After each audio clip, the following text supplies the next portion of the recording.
सुप्रभात। संत एकनाथ, ये हमारी आज की आध्यात्मिक चर्चा का विषय। संत एकनाथ।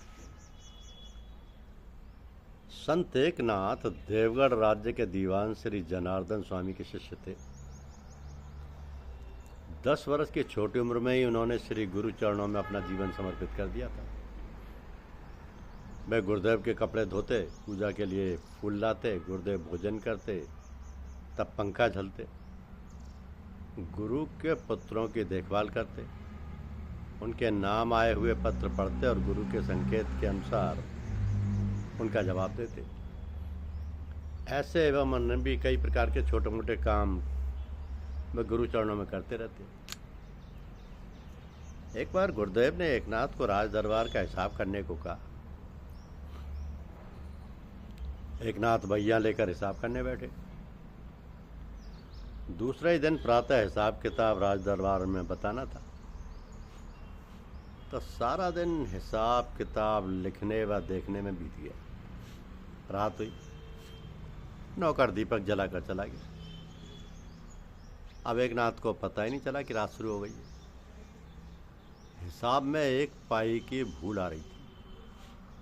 आधी रात बीत गई, फिर भी भूल पकड़ में नहीं आई। एकनाथ अपने काम में लगे रहे। प्रातः जल्दी उठकर गुरुदेव ने देखा कि एकनाथ तो अभी भी हिसाब देख रहे हैं। वे आकर दीपक के आगे चुपचाप खड़े हो गए। बहियों पर थोड़ा अंधेरा छा गया, फिर भी एकनाथ एकाग्रचित्त से बहियां देखते रहे। वे अपने काम में इतने मशगूल थे कि अंधेरे में भी उन्हें अक्षर साफ दिख रही थी। इतने में पाई की भूल पकड़ में आ गई। एकनाथ हर्ष से चिल्ला उठे, मिल गई मिल गई। गुरुदेव ने पूछा, क्या मिल गई बेटा? एकनाथ चौंक पड़े। ऊपर देखा तो गुरुदेव सामने खड़े।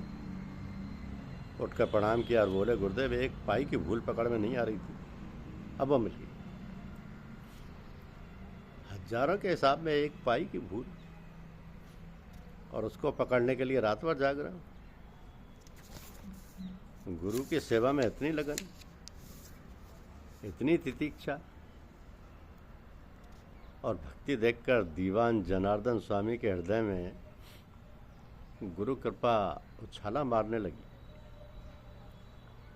उन्होंने ज्ञानामृत की वर्षा करने के लिए योग्य अधिकारी का उन्हें और आंगन मिल गया, हृदय मिल गया। तो सदगुरु की आध्यात्मिक वसीयत संभालने वाला सत्य शिष्य मिल गया।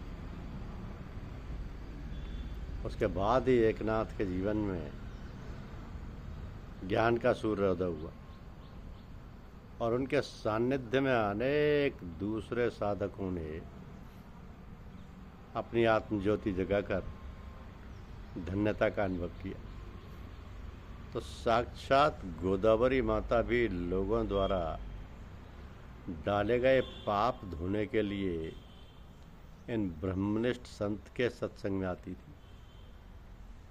संत एकनाथ जी की एकनाथी भागवत को सुनकर आज भी कई लोग तृप्त होते हैं। ये संत एकनाथ जी देवगढ़ राज्य के दीवान श्री जनार्दन स्वामी जी के शिष्य थे और 10 वर्ष की छोटी उम्र में ही उन्होंने श्री गुरु चरणों में अपना जीवन समर्पित कर दिया था। धन्यवाद।